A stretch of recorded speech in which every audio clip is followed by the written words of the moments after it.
श्याम। तो भक्तों आइए, जो पुजारी जी ने बताया कि यहाँ पे जो बाबा के लीले घोड़े के जो पैर के निशान हैं, उसकी जो शिला है वो आज भी मौजूद है अपने बीड़ बब्रान मंदिर में।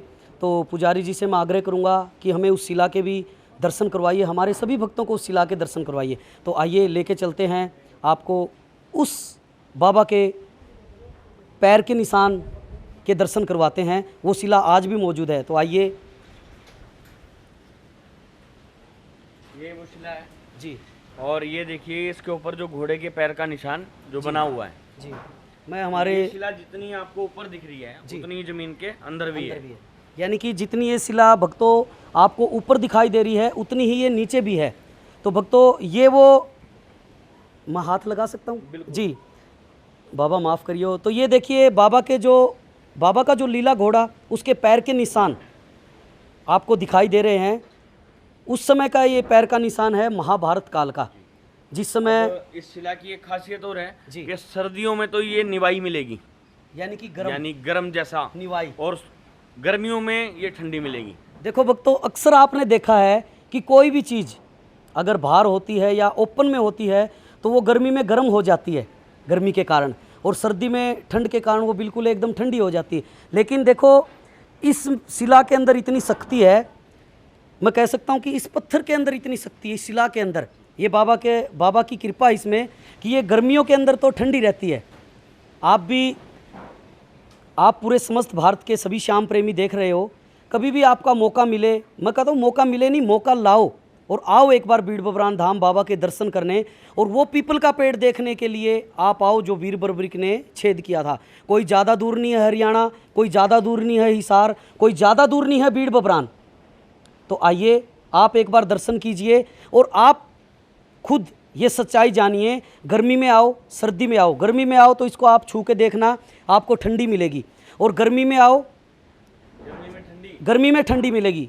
जब भी आप गर्मी में आओ तो इसको छू के देखोगे तो आपको ठंडी मिलेगी, और जब आप सर्दी में आओगे तो भक्तों हमारे हरियाणा में कहते हैं कि निवाई, यानी कि गर्म निवाई मिलेगी। तो भक्तों इस सच्चाई को जानने के लिए भी आप एक बार बीड़ बब्रान धाम बाबा के दर्शन करने के लिए आओ और ये शिला के दर्शन कीजिए बार बार आप। और मैं पुजारी जी से पूछना चाहूँगा थोड़ा सा और इसके बारे में थोड़ा और बताइए जी।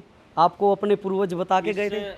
शिला पे आज भी जो है घोड़े के पैरों की आवाज़ सुनाई देती है। जी जी, इस शिला के ऊपर आज भी बाबा के घोड़े की आवाज़ सुनाई देती है। भक्तों का अनुभव है कि जब वो दर्शन करने या माथा टेकने आए तो उन्हें ऐसा लगा कि यहाँ कोई घोड़ा भाग रहा है। वाह जी वाह, बहुत बढ़िया जी। एक बार भक्तों जय श्री श्याम लिख दीजिए।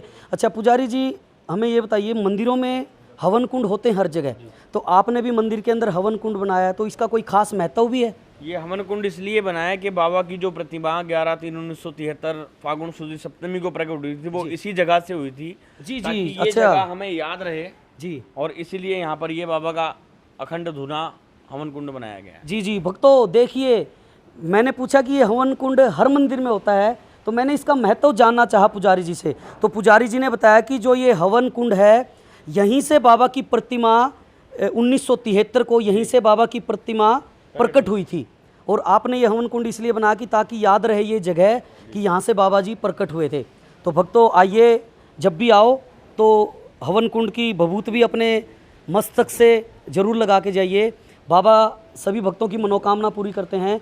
तो पुजारी जी हमें थोड़ा सा ये बताइए कि जो आपने मंदिर बना रखा है और वो जो भगत जी हैं जिनकी प्रतिमा है, थोड़ा प्लीज़ उनके बारे में भी हमें बताइए। ये जो समाधि बनी हुई है ये मेरे दादाजी पंडित राम गोपाल जी शर्मा की समाधि है। जी, आपके दादाजी पंडित राम गोपाल जी शर्मा जी प्रतिमा को यहाँ से प्रकट किया था, ये उन्हीं की समाधि है। तो भक्तों आप देख रहे हो कि पंडित श्री राम गोपाल शर्मा जी की समाधि है, और ये वो भगत हैं जिन्होंने बाबा ने सोपन में आके कहा कि आप बीड़ बब्रान में खुदाई करवाइए, और जहाँ पे खुदाई करवाइए, और बाबा ने आवाज़ दी थी उनको सोपन में आके।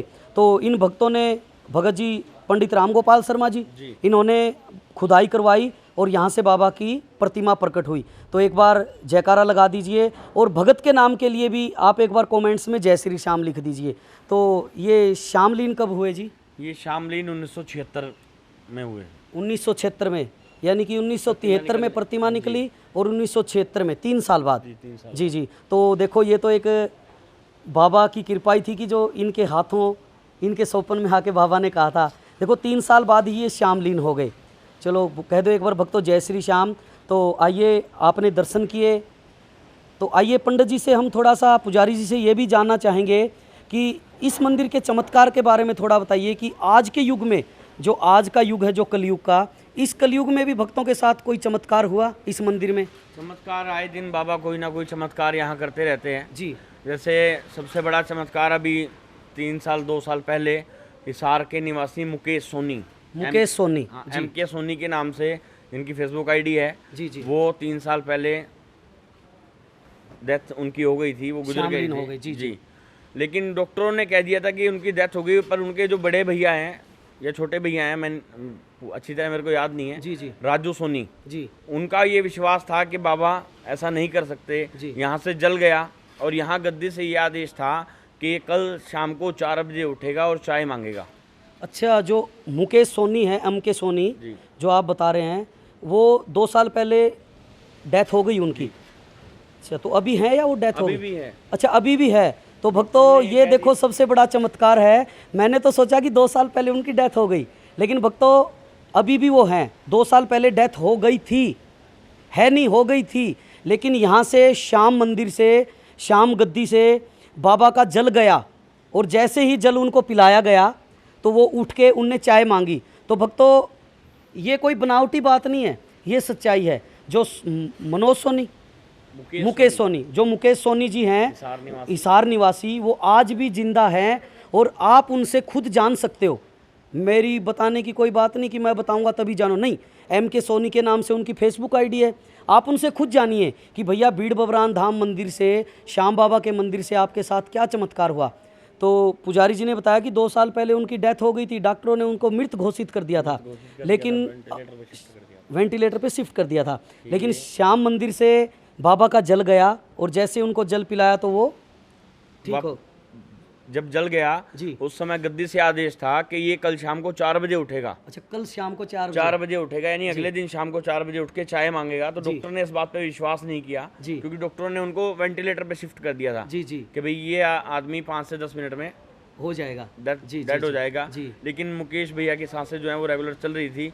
बाबा का आदेश के अनुसार उनके परिवार वालों ने अगले दिन शाम तक का वेट किया। शाम को 4 बजे मुकेश उठा, उठ के मुकेश ने चाय मांगी। चमत्कार हो गया। और उससे 2 दिन बाद वो हॉस्पिटल से डिस्चार्ज होकर के धाम पे आया। कह दो भक्तों श्याम और प्यारे की उसके साथ साथ डॉक्टरों का ये कहना है, उस वार्ड की उस नर्सों का ये कहना है कि हॉस्पिटल में दवाइयों की बदबू नहीं, इत्र की खुशबू थी। अच्छा, हॉस्पिटल में देखो भक्तों ये भी एक बड़ी अजीब सी बात है। अक्सर आप लोगों ने देखा होगा कि हॉस्पिटल के अंदर तो दवाइयों की ही बदबू आती है, इत्र की कहाँ से आएगी। लेकिन जैसे ही शाम जल गया, बाबा की ऐसी कृपा हुई कि पूरे हॉस्पिटल में इत्र की खुशबू हो गई। ये बात हम नहीं कह रहे या पुजारी जी अपने पास से नहीं कह रहे, ये उस हॉस्पिटल की नर्सें और उस हॉस्पिटल का समस्त स्टाफ। तो हॉस्पिटल का नाम भी कुछ ध्यान में है जी? नहीं, वो मुकेश भैया को ही पता है, उन्हीं को पता है। मेरे को याद नहीं है, बताया तो उन्हें मुझे भी था। जी जी। मेरे को याद अच्छा, एक सवाल और मैं आपसे पूछूंगा, क्या आप मुकेश भैया से खुद भी मिले हो? मुकेश भैया आते रहते हैं हफ्ते में 2 बार 3 बार, जब उनका मन करता है, जब वो दर्शन करने आते हैं। जब उनका मन करता है बाबा से मिलने का तो वो आते रहते हैं। तो भक्तों देखिए ये तो सबसे बड़ा चमत्कार है। और उसके अलावा भी आपने पहले बताया था कि यहाँ पे अक्सर भक्तजन दुखियारा आते हैं, दुखी मन से आते हैं, खाली झोली आते हैं, बाबा उनकी झोलियाँ भरते हैं। और एक बात और मैंने सुना था किसी प्रेमी से कि यहाँ पे बाबा की ऐसी कृपा है कि जो निसंतान आते हैं तो उनके साथ भी कोई चमत्कार हुआ जी, तो थोड़ा बताइए जी। ऐसा एक गुड़गांव के डॉक्टर थे जो आए थे काफ़ी टाइम पहले। पिताजी बताते हैं कि वो डॉक्टर साहब आए थे, डॉक्टर होने के बावजूद उनके घर में कोई संतान नहीं थी, उन्होंने चेकअप भी कराया, सारी चीज़ें करवाई। जी जी। 10 साल बाद बाबा ने उनकी शादी के उनको संतान दी है, यहीं से वो मन्नत मांग करके गए थे। उसके अलावा यहाँ साल में एक बार जी, यानी जेठ के महीने में निर्जला एकादशी से 10 दिन पहले हाथ पे 11 दिन की अखंड जोत लगाई जाती है। जी जी जी। मेरे पिताजी हाथ पे अखंड जोत लगाते हैं, जिसको लगाने का उद्देश्य सिर्फ ये होता है कि बाबा आपके दरबार पर आने वाला कोई भी भक्त खाली झोली वापस ना जाए। ये उनकी हर निर्जला एकादशी से 11 दिन पहले, 10 दिन पहले हाथ पे जोत रखते हैं, यानी कि खाली पेट, भूखे पेट। देखो भक्तों ये भी एक बाबा की शक्ति है। हर इंसान तो 10-10, 11-11 दिन खाली पेट हाथ पे जोत लगा के नहीं रह सकते। तो ये भी एक बाबा की कृपा ही है। और मैं आपसे आग्रह करूँगा कि जी अब की बार जब भी भगत जी हाथ पे जोत लगाएं तो उससे हमें 2-4-5 दिन पहले हमें थोड़ा बता दीजिए फ़ोन करके, ताकि हम भक्तों को दिखा सकें कि बाबा की शक्ति भक्तों में कैसे है। तो भक्तों जय श्री श्याम लिखते रहिए। और एक बात और जी, हमने ये भी सुना था कि यहाँ पे जो कुआं है वो 300 से 400 साल पुराना है। जो कुआं यहाँ पर है उस कुएं को महाभारत कालीन कुआं ही बताते अच्छा, हैं। महाभारत कालीन कुआं ही बताते हैं। जी जी। ये जो कुआं है जी, ये है जिसके ऊपर ये प्रतिमाएं रखी हुई हैं जी। इस कुएं को बंद किया गया है क्योंकि ये इतना पुराना होने की वजह से काफी जर्जर अवस्था में है। जी जी जी। और ये कुआं भी 9 फुट नीचे जा चुका है जमीन के। इसी तरह यहाँ पे इसके 2 गेट होते थे, एक इस साइड और एक इस साइड, वो जमीन के अंदर हैं। जो गेट है वो जमीन के अंदर है जी। उसके पिलर पे आज भी पांडुलिपि लिखी हुई है। अच्छा, यानी उसका जो ऐसी लिखाई लिखी हुई है जिसको आज तो कोई पढ़ नहीं पाया, जिसे पांडुलिपि के लोग से नाम लोग जानते हैं। जी जी। तो पांडुलिपि हम कह सकते हैं कि महाभारत काल की ही भाषा उसके ऊपर लिखी हुई है।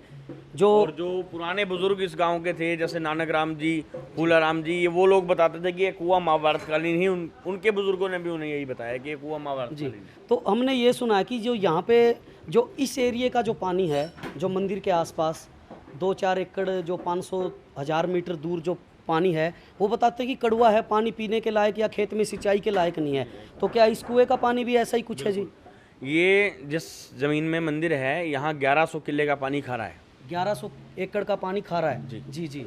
और इसका पानी खारा होने की वजह से कारण है कि जो यहाँ एक समाधि बनी हुई है भगत पूर्णमल की। जी जी, भगत पूर्णमल जी। जी तो वो जिस समय कुआं चलता था तो एक पाली अपनी गाय भैंसों को पानी पिला रहा था। तो बाबा जी जब आए तो गर्मियों का समय था, तो बाबा जी ने उस पाली से कहा कि भाई तेरा एक बार गाय भैंस हटा ले, मैं पानी पी लूंगा ताकि मेरा जूठा पानी इनके मुंह ना लगे। सही तो उस पाली ने बाबा जी को गालियां निकाल दी। उस पाली ने बाबा जी को गालियां निकाल दी। बाबा जी ने फिर कहा कि बेटा कई दिनों से प्यासा हूँ, पानी पिला दे। फिर उसने ऐसा ही किया। जी। तीसरी बार बाबा जी ने जब कहा तो जब पाली ने उन्हें गालियां निकाली कि तेरे जैसे बहुत देखे ये वो, जी। तो बाबा जी ने कहा कि आज के बाद तू भी पी ले, तेरा गाँव भी पिलेगा और तेरी गाय भी पिलेगी, तेरी भैंस भी पिलेगी। तो उसके बाद से इस कुएं का पानी खारा हो गया। उसका प्रकोप ये था कि जो लोगों के मटकों में बताते हैं कि जो पानी रखा हुआ था घरों में वो भी खारा हो गया। और ये जमीन जो पहले HAU के अंडर में थी, जी, हरियाणा एग्रीकल्चर यूनिवर्सिटी के अंडर में थी, जी। तो इस जमीन में कोई भी पैदावार नहीं होती, जी। पर बाबा की कृपा से इन 1100 एकड़ में अगर पीने लायक पानी है तो सिर्फ मंदिर के पास है। और यहाँ अगर कोई पेड़ पौधा या फल फूल का पौधा लगाया जाता है तो वो उगता है, सिर्फ बाबा की कृपा है। तो भक्तों देखिए, ये भी बड़ी एक अजीब सी बात है कि इन्हें बताया कि भगत पूर्णमल जी की समाधि है। तो भक्तजनों, पुजारी जी ने बताया कि यहाँ पे समाधि है भगत पूर्णमल जी की। तो पूर्णमल जी यहाँ पे तपस्या कर रहे थे, पूजा कर रहे थे। तो एक पुजारी, एक पाड़ी आए अपनी गाय भैंसों को लेके। तो भगत जी कहने लगे कि मुझे पानी पी लेने दो, बाद में गाय भैंसों को पानी पिला लेना। लेकिन पाड़ी ने उस समय उन भगत जी को, भगत पूर्णमल जी को गालियाँ निकाली।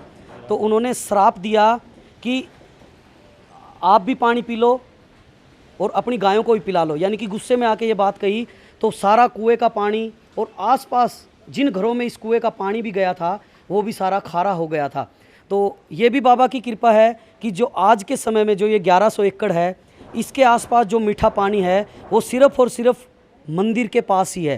तो ये भी एक बाबा की लीला है। तो कह दो भक्तों, श्याम प्यारे की जय, भीड़ बबरान धाम की जय, 3 बाणधारी की जय। ये भी एक बाबा की लीला है कि पानी सिर्फ और सिर्फ मीठा यही है। और जो पेड़ पौधे हैं फल के या फूल के, वो भी 1100 एकड़ के अंदर सिर्फ और सिर्फ अपने मंदिर के पास ही है। तो ये भी भक्तों बाबा की लीला है।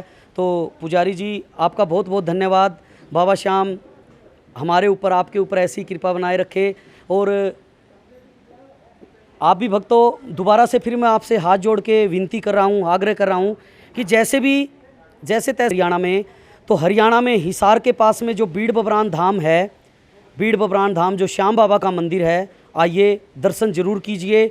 और उस पीपल पेड़ के जरूर दर्शन कीजिए जो वीर बर्बरिक ने एक बाण से जो छेद किया था। कह दो श्याम प्यारे की जय।